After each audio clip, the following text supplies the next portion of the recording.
For decades, sugar has been the silent villain in our diets, lurking in almost everything we consume. It spikes insulin, feeds inflammation, and plays a key role in the rise of obesity, diabetes, and heart disease. But the most insidious part?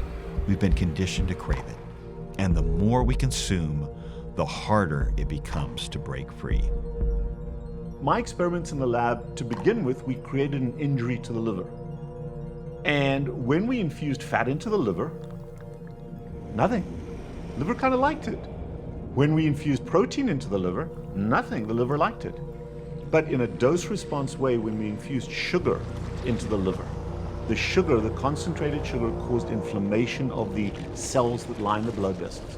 And within a few hours, we could recreate a very similar injury to what happens when you have a heart attack or a stroke. One of the epiphanies that blew me away is, I thought, well, you know, sugar, of course. If you eat a sweetened cereal for breakfast, that has sugar added to it. But back then, I had no idea that every grain is starch. Long chains of glucose molecules stuck together by a weak chemical bond. And as soon as you eat those, when you're chewing them up, before you even swallow them, that starch is breaking down into just glucose, just pure sugar. I had an understanding in the face of working with people that were the gods of the lipid heart hypothesis, the gods of fat is bad for you. They'd bought into that.